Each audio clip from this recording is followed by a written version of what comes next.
Alors, vous nous avez dit tout à l'heure, je crois, que le premier BCP, vous me dites, hein, je parle de mémoire, que le premier BCP avait parmi ses missions la protection de l'antenne de la RTI d'Abobo, c'est ça? Non, j'ai dit, le premier BCP dans ses missions avait un poste devant la mairie d'Abobo, Unicafé. D'accord. Et au monastère, côté Abobo Baoulé, puis maintenant Anyama Azadie. Mais Anyama Azadie même a été supprimé à un moment donné. Voilà, donc c'était Abobo, comment on appelle, au rond-point devant la mairie. D'accord. Pas à l'antenne de la RTI. Bon, l'antenne de la RTI, ça s'est ajouté au service parce que je vous ai dit, à un moment donné, moi, je ne participais plus au service. Voilà. Donc, si l'antenne de la RTI s'est ajoutée, ça, c'est peut-être après moi. D'accord.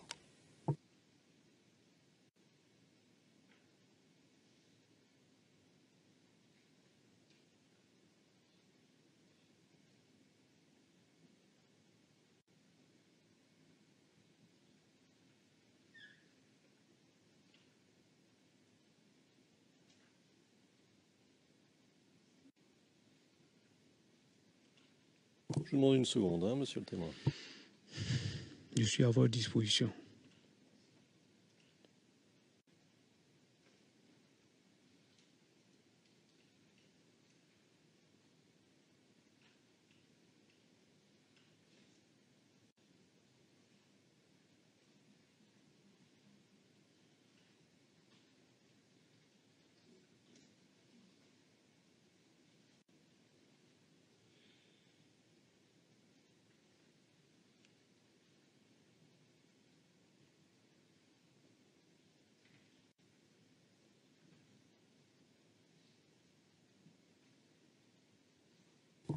Alors, je reviens un instant sur quelque chose que vous nous avez dit tout à l'heure, à propos de votre présence à Boaké en septembre 2002.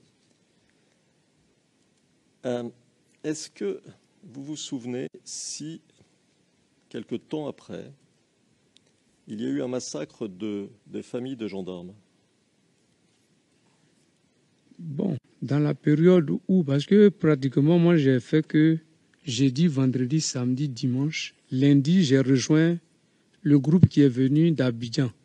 Et quand on a combattu jusqu'à 17h et plus, à l'époque, commandant Deto Leto a lancé un repli. Il a demandé un repli parce qu'il a constaté qu'on était en manque de munitions.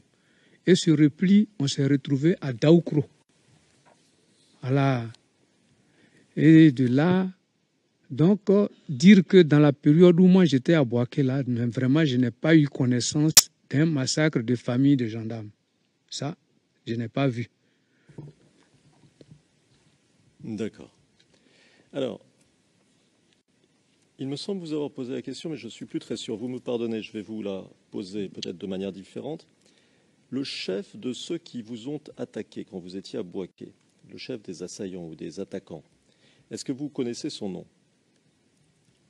Mais à cette époque, je vous ai dit que d'abord, on nous disait que c'était une mutinerie des Zinzins et Bayefoué. Donc vous ne connaissez pas son nom? Non, je ne connais pas son nom. D'accord. Alors, nous allons lire un extrait de votre déclaration aux enquêteurs du bureau du procureur.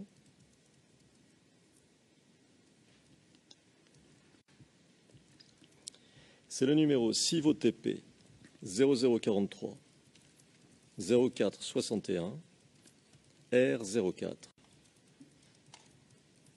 page 04 69. Et c'est au paragraphe 29. On attend quelques secondes que le texte s'affiche et je vais lire ce que vous leur avez dit, d'accord?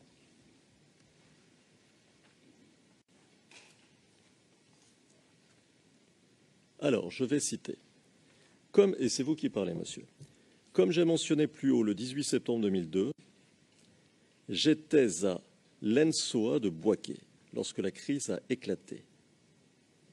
Il y avait des militaires du Nord qui avaient déserté l'armée après la victoire de Gbagbo en 2000 et qui ont réapparu au début de ce conflit en septembre 2002. Par exemple, Koné Zakaria est venu à l'ENSOA en septembre 2002. Il a parlé aux stagiaires militaires pour nous rassurer que lui et ses éléments ne sont pas là contre nous. Ensuite, c'est lui et ses éléments qui ont pris la ville de Bouaké. Fin de citation. Donc, à ce moment-là, si je comprends bien ce que vous dites, vous vous souvenez très bien qui dirige les rebelles dans la zone, c'est Koné Zakaria. Est-ce que ça vous rafraîchit la mémoire? Bon, je ne peux pas le désigner comme celui qui dirige le groupe qui a attaqué. Dans mes propos, là, c'est pas, je ne le désigne pas comme le chef. Vous me demandez qui est le chef de ceux qui ont attaqué. Dans mes propos, là, je ne le désigne pas comme chef. J'ai dit c'est celui qui est venu vers nous à l'ENSOA. Je n'ai pas dit qu'il était le chef. Mais il était à la tête d'un petit groupe qui est venu. Voilà, donc c'est de ce petit groupe-là que je parle. Je n'ai pas dit qu'il était le chef de ceux qui ont attaqué Bouaké. D'accord.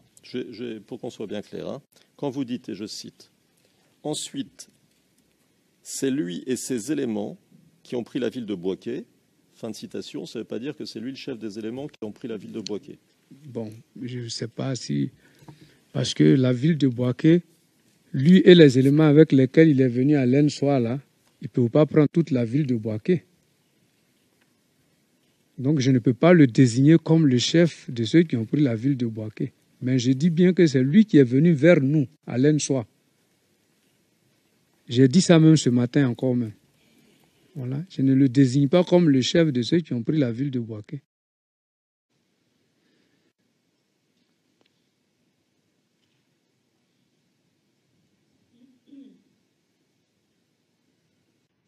D'accord. C'est un chef d'Ozo, Koné Zakaria? Koné Zakaria, c'est ma classe. C'est un militaire du contingent 87-2A. Ce n'est pas un chef d'Ozo. D'accord. Vous le connaissiez d'avant? Je le connais avant. Je dis bien que c'est ma classe. Nous avons fait la FCB ensemble. D'accord. Et vous êtes resté en contact après? Non, après la formation, chacun a été affecté dans une unité différente. Mais quand on se voit, l'amitié reste.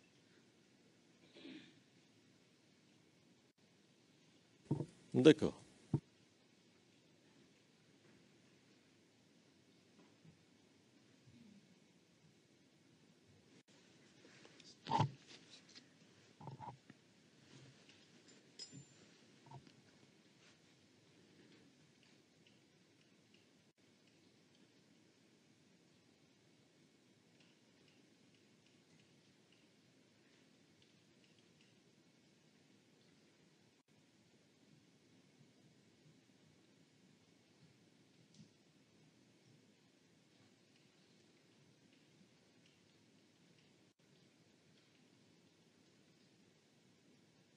Alors, monsieur, on va passer à un autre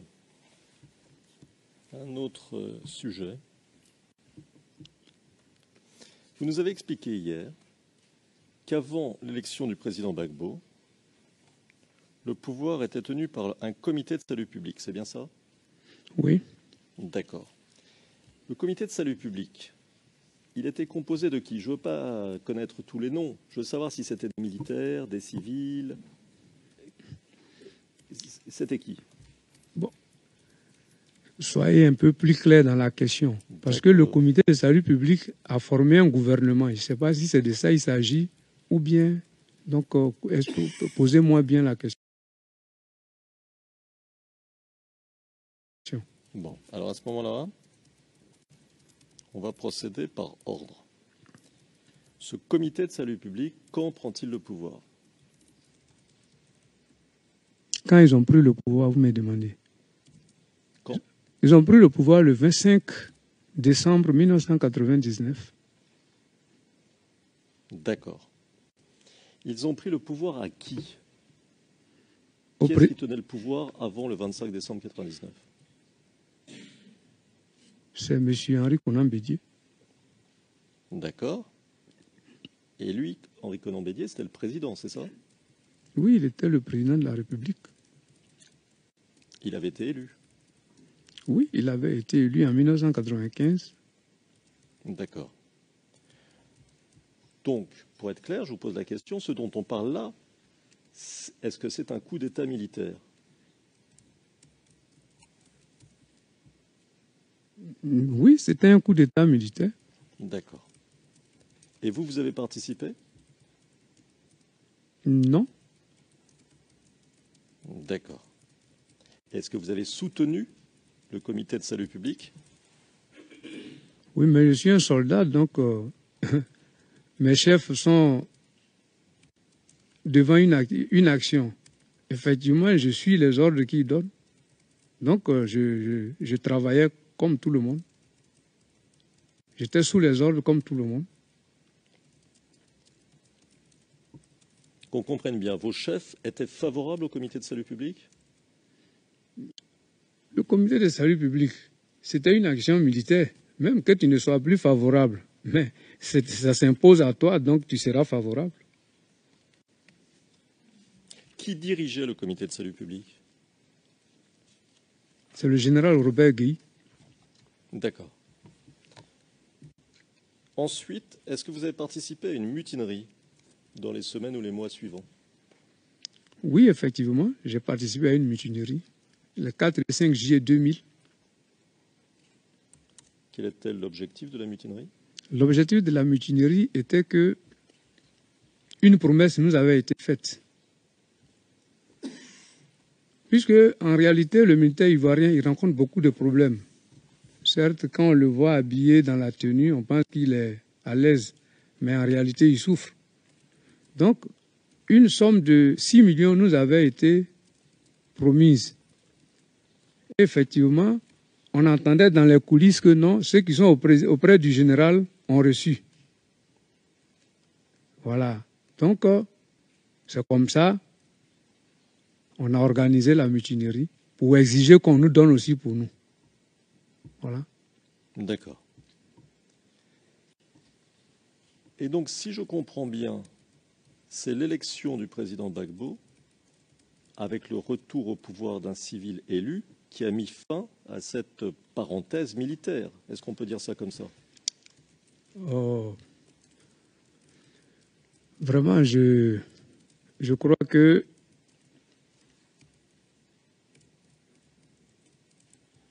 je ne sais pas de quelle parenthèse vous parlez exactement.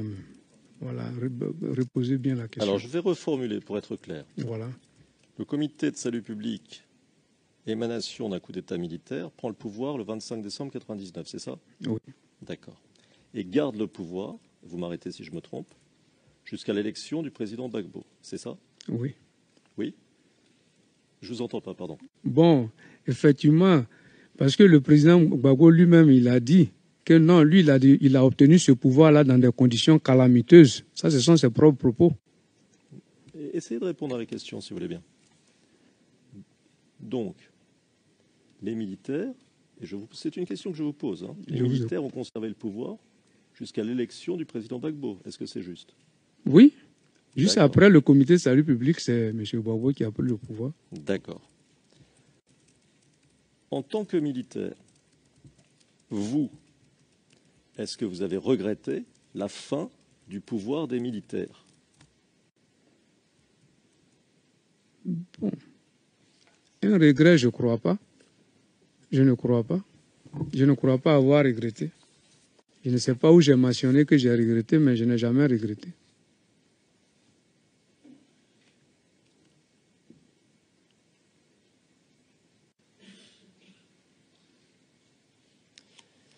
Vous voyez, une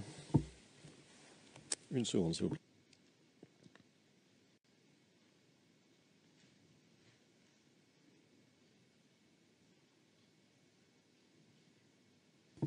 Vous voyez, on essaie de bien comprendre.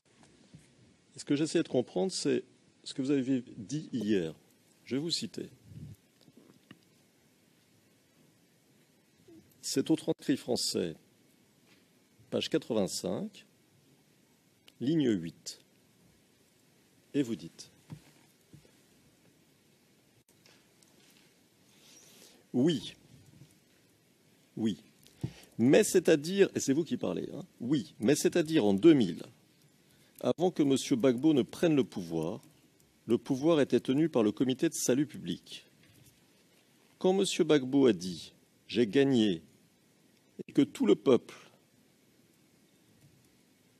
sourdit effectivement, alors vous nous pardonnez, hein, il y a des petites erreurs de temps en temps, les militaires que nous étions, on a quitté l'espace. Les militaires que nous étions, on a quitté l'espace.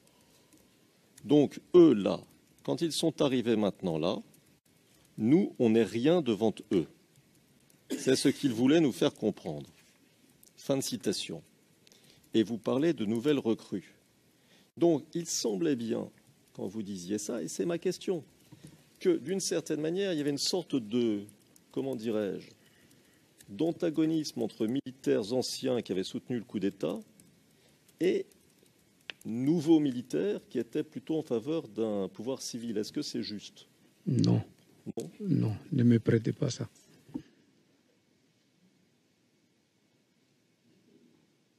Dites-nous, est-ce qu'il n'y avait pas une forme d'antagonisme comme ça?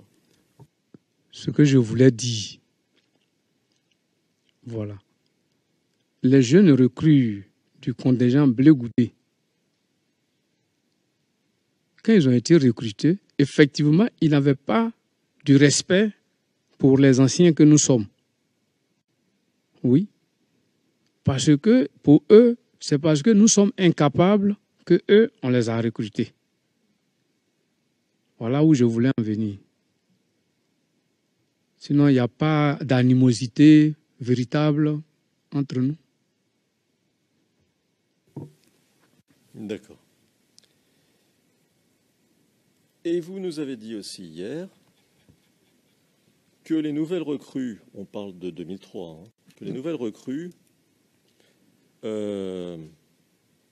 n'étaient pas de bonnes recrues, si je puis dire, c'est moi qui de bonnes recrues, puisque il y en avait parmi elles qui étaient handicapées, il y en avait qui avaient seulement un œil, etc. Quels autres handicaps avez-vous pu remarquer? Non, mais les deux éléments déjà que vous avez soulignés sont des handicaps qui rendent un militaire inapte à être recruté. Donc c'est suffisant. D'accord. Et vous avez ajouté, certains avaient un pied plus long que l'autre, c'est ça? Oui. D'accord.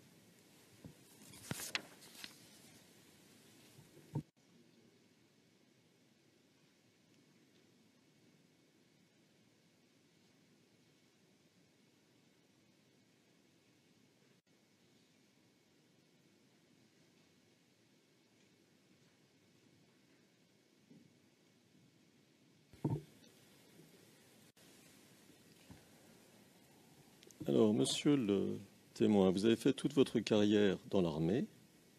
Et si j'ai bien compris, vous êtes entré dans l'armée en 89, c'est ça? Oui, le 4 janvier 89. Vous avez été nommé sergent en 2005. Oui. Oui. Et sergent-chef en 2012. Oui. Est-ce que vous qualifieriez votre carrière Est-ce que c'est une carrière normale? Est-ce que ça correspond aux critères habituels dans l'armée ivoirienne? Est-ce que le développement de votre carrière correspond au développement de carrières semblables chez vos confrères? Vraiment non. Parce que j'ai eu beaucoup de problèmes avec les chefs. Et chaque fois que tu es puni, ça te met en retard de 3 ans. C'est pourquoi. Sinon, déjà en 90, à 1 an de service, j'avais déjà fait le stage de caporal.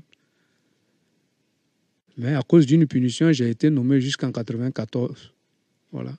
Donc, effectivement, ma carrière m'a aidé beaucoup de punitions. Donc, effectivement, c'est pourquoi que jusqu'à ce jour, je suis sergent-chef. Sinon, j'ai les diplômes qu'il faut pour pouvoir avoir le grade.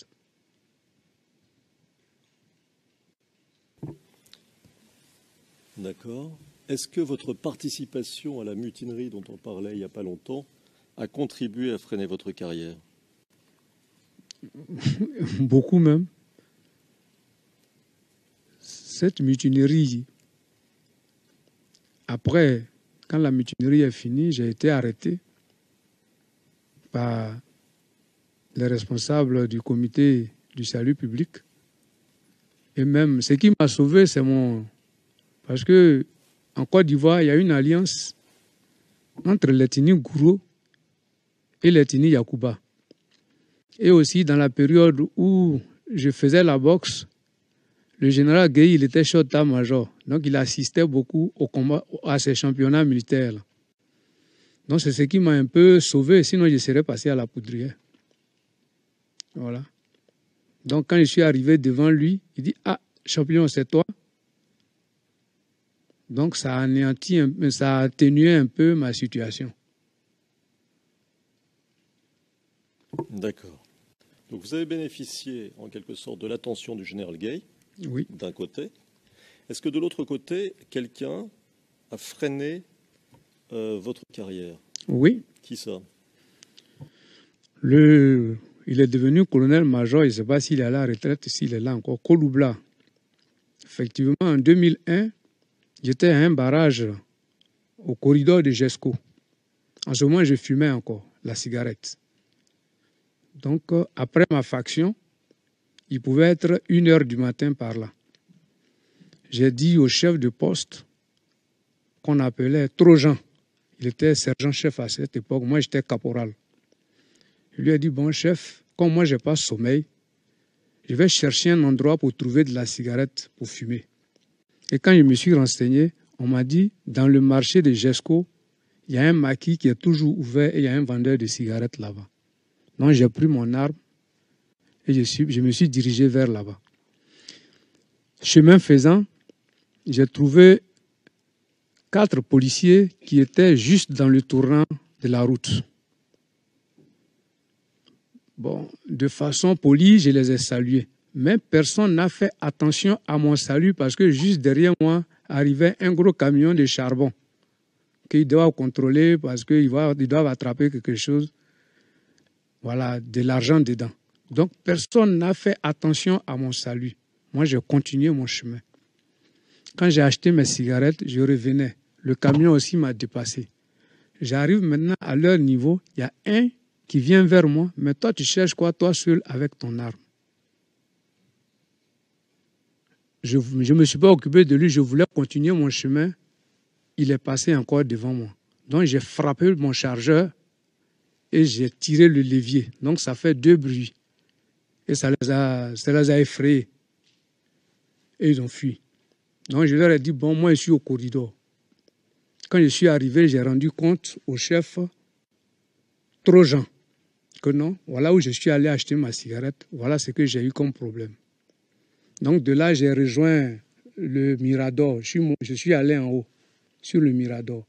Donc, quand ces policiers sont arrivés, ils ont causé avec le chef. Or, l'objectif du compte rendu, c'est que quand les plaignants vont venir, le chef sache ce qu'il va dire. Et de là-bas, maintenant, j'entends, non, c'est un bandit, c'est un drogué. Et je regarde, effectivement, je vois les policiers, donc je suis descendu. Alors, ça ne m'a pas plu. Donc, j'ai fait le même geste que j'ai fait, et les policiers, là, sont montés dans leur voiture, ils sont venus. Ils sont partis ou ils sont quittés. Donc, le lendemain, le chef Trojan, quand on est arrivé au camp, il a rendu compte au commandant, parce qu'il était commandant, Kouloubla, Dakouri. Donc, quand il lui a rendu compte, le commandant, au lieu de chercher à m'écouter, automatiquement, il m'a porté une punition.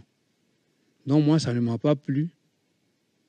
Et je lui ai dit non, c'est injuste de sa part de me punir de la sorte parce qu'il devait d'abord m'écouter, même si le chef lui a rendu compte. Parce que c'est moi qui ai subi l'action. Si comme que ces policiers-là avaient réussi à m'attraper et me mettre dans leur véhicule pour venir me déposer devant le chef, est-ce qu'il ne serait pas humilié? Bon, et cela, ça m'a valu une punition. Et c'est ainsi que j'ai grouillé pour quitter le bazar pour venir à l'UCS. Voilà. Et cette punition m'a suivi.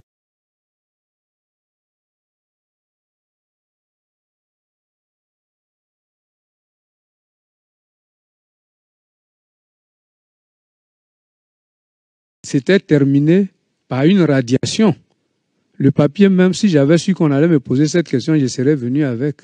La radiation avait déjà été signée par le général Doué Mathias. Ce qui m'a sauvé.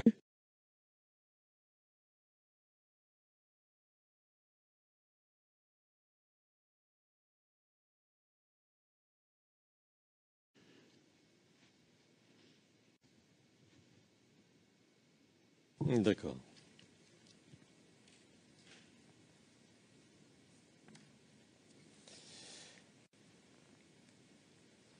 Alors, jusqu'à quand Brismel est-il resté en fonction au premier BCP? Bon, parce que Brismel, il était d'abord l'adjoint du commandant Touali. Quand il est venu du 2e bataillon, il était venu d'abord comme commandant en second, adjoint du commandant Touali. Et c'est dans cette position, quand le commandant Touali a eu des problèmes avec son homologue officier capitaine Brou, et qu'il y a eu le coup de pied, qu'on a titularisé Brice. Maintenant, bon, sa période-là, je ne peux pas trop la définir. Parce qu'il était là d'abord comme adjoint, avant d'être maintenant premier responsable. D'accord. Mais jusqu'à quand est-il resté premier responsable? Est-ce que vous vous souvenez? Plus ou moins. Jusqu'au jour où il a demandé, même après 2011, il est resté là un peu d'abord, avant que quelqu'un d'autre ne prenne sa place. D'accord. Et le quelqu'un d'autre, c'était qui?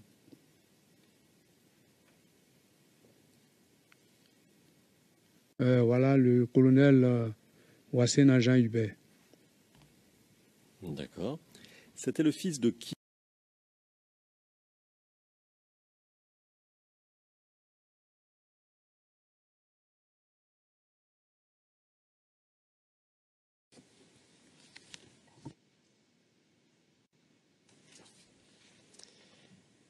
Et qui était le commandant en second du premier BCP à cette période-là?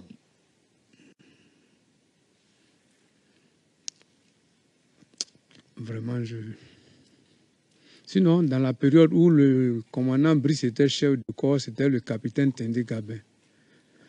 Le capitaine quoi? Tendé Gabin. Voilà. Donc, quand on a nommé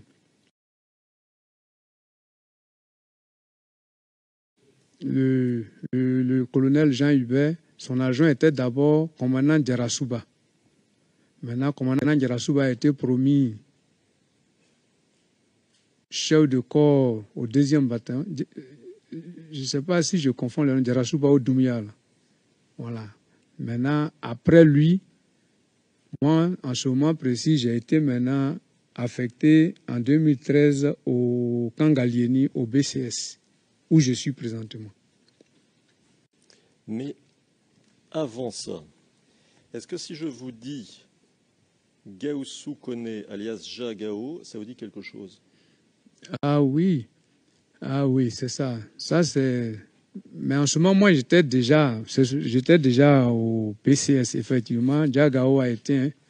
Il était basé à Bobo, mais il faisait fi de commandant en second du premier BCP. Oui. D'accord. Oui, c'est ça.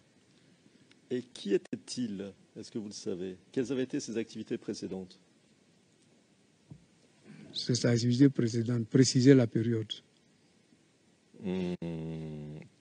Avant la victoire d'Alassane Ouattara, que faisait-il? Eh ben, il faisait partie de ceux des FSI. Il était un élément des FSI. D'accord. Sinon, des forces nouvelles, des forces, forces armées, des forces nouvelles. D'accord. C'était un comme zone? Oui, il était comme zone. Il devait être dans la zone de Touba ou bien au Djéné, mais je ne peux pas préciser. Il a été accusé de crime? Il est? A-t-il été accusé de crime? Bon, là, je ne sais pas. A-t-il participé au coup d'État contre le président Bédier en 1999? Oui, il était militaire. Bon, dire qu'il a participé, je ne peux pas le désigner comme ça. Voilà, mais il était militaire à cette époque. D'accord. Qui est le commandant du premier BCP depuis janvier 2017, si vous le savez? Janvier 2017. Depuis janvier dernier, récemment. Oui, c'est le colonel Chérif Ousmane. C'est un Comzone? Oui, c'est un Comzone. Il a été accusé de crime? Bon, là, je ne sais pas.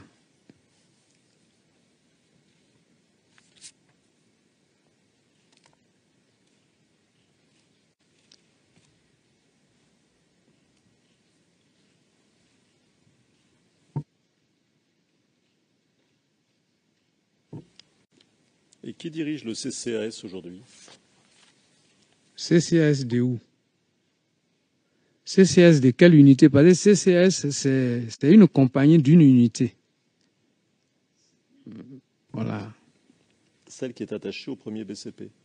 Bon, là, je ne sais pas parce que bon, moi, je suis loin du premier BCP aujourd'hui. Donc, je ne sais pas. D'accord. Alors, Monsieur le Président, j'en ai encore pour une douzaine de minutes. 15 minutes au maximum. Le Président. Je pense qu'on peut poursuivre encore pour 15 minutes. Oui, on dirait que oui. Comme ça, nous en aurons terminé avec la défense de M. Gbagbo. Allez-y, poursuivez. Et plutôt 12 minutes que 15, si possible. Merci. Alors, monsieur, on passe à autre chose. De quand date votre première rencontre avec les enquêteurs du bureau du procureur? Vraiment, je crois que c'est en 2013. 2013, hein? Je crois. Parce que j'étais au camp et j'ai reçu une convocation du tribunal militaire. Voilà. Parce que c'est pas comme que moi je me suis levé parce que je sais beaucoup de choses et puis je suis allé, non. J'étais au camp et j'ai reçu une convocation du tribunal, mais je crois que c'est en 2012 ou 2013. Voilà, c'est par là. Et j'ai reçu une convocation du tribunal militaire. Ça mentionnait seulement Balobi. Et quand le commandement a reçu la convocation, ils ont dit que Balobi, là, il n'y a pas autre, c'est toi. Parce que ton autre frère, lui, c'est Bolobi. Or, c'est bien écrit là, Balobi. Or, toi, ton nom, c'est Bolibi Balo. Donc, les gens peuvent avoir inversé le bi. Donc, c'est pour toi, il faut y aller. Et je suis allé au tribunal militaire, j'ai été reçu par le magistrat qu'on appelait capitaine Dosso. Je lui ai dit non, le nom là, c'est pas comme ça, moi, mon nom s'écrit. Il m'a dit non, c'est toi. Et il a fait sortir des éléments qui attestaient que c'est moi. Maintenant, je lui ai demandé, mais qui lui a donné mon nom? Il n'a jamais voulu me le dire. D'accord. Voilà, donc c'est comme ça. D'accord. Et c'est peu après, je suppose, que vous avez eu le contact avec les gens du bureau du procureur, c'est ça? C'est ça même. D'accord. Et vous les avez vus?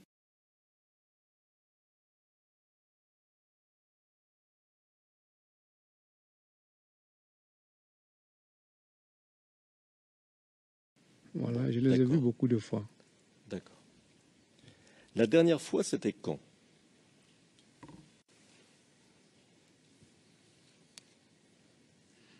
La dernière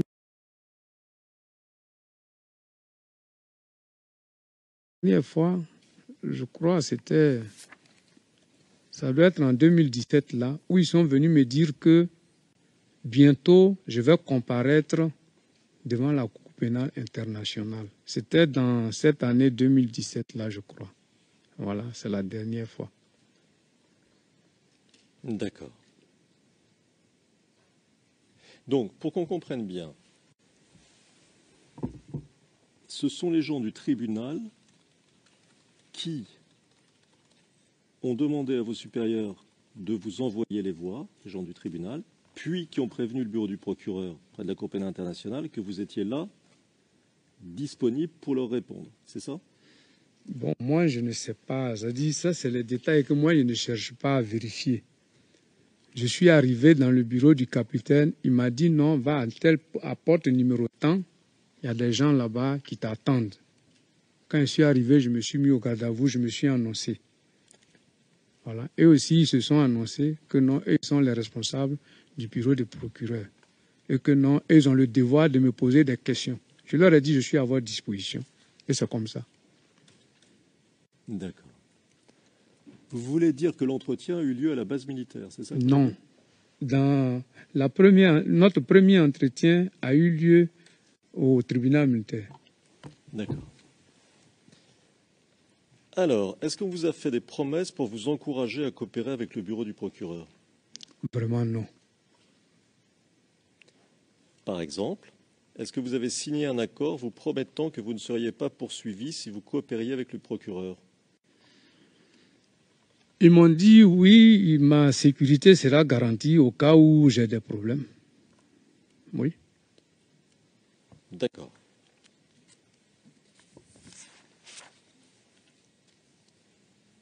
Est-ce que vous avez déjà reçu l'argent du bureau du procureur? S'ils sont venus me donner de l'argent, je n'ai pas reçu d'argent de leur part.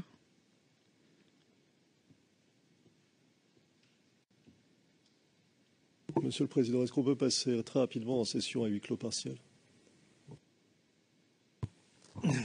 Le juge président. Passons à huis clos partiel. Je vous prie, monsieur le greffier d'audience.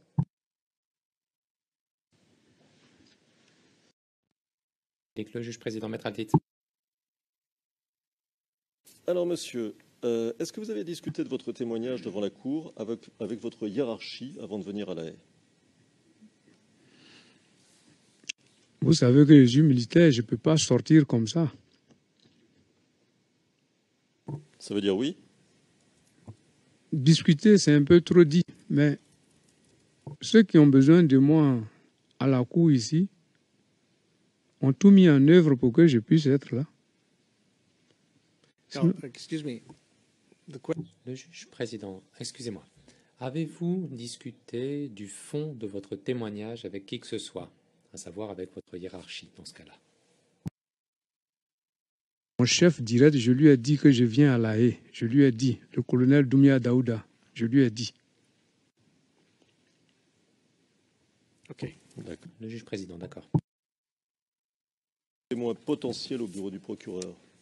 Est-ce que vous avez donné d'autres noms de témoins potentiels au bureau du procureur? Quand je parle, je cite des noms. Voilà, je cite des noms. Maintenant, je ne sais pas si ils ont pris ces noms pour faire d'eux des témoins là, je ne sais pas. Sinon, quand je parle, quand il y a des noms à citer, je cite des noms. Mais sinon, je n'ai pas donné un nom spécifique pour dire non, allez-y chercher tel pour être témoin. Mais je cite des noms quand je parle.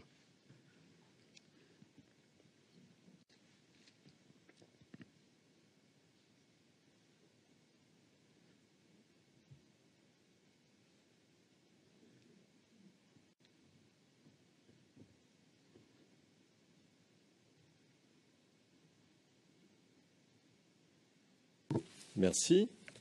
Une question un peu différente, monsieur. On a parlé beaucoup de différents contingents dans l'armée, de l'état d'esprit des soldats, etc. Est-ce que vous pouvez nous éclairer? Il y a eu des mutineries récemment dans l'armée ivoirienne. Pourquoi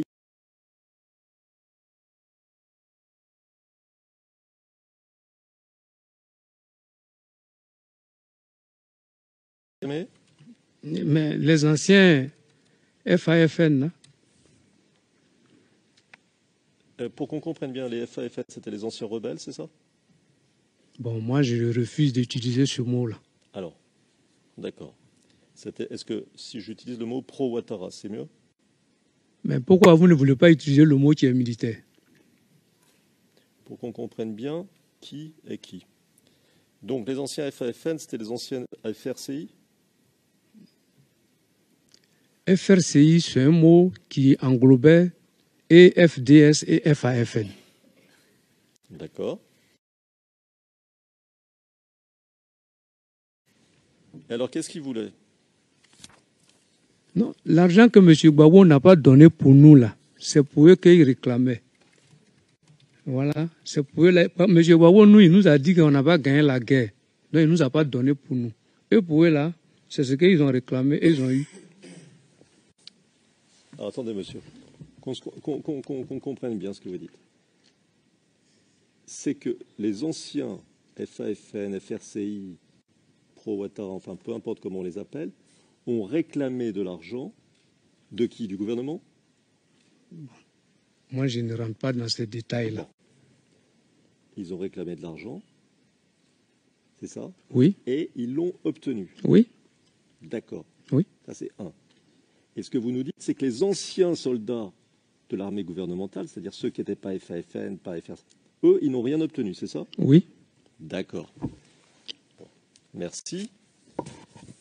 Monsieur le Président, merci de m'avoir accordé ces quelques minutes. Et Monsieur le témoin, merci de votre obligeance et d'avoir bien voulu répondre à mes questions. Je vous remercie. Pas de quoi?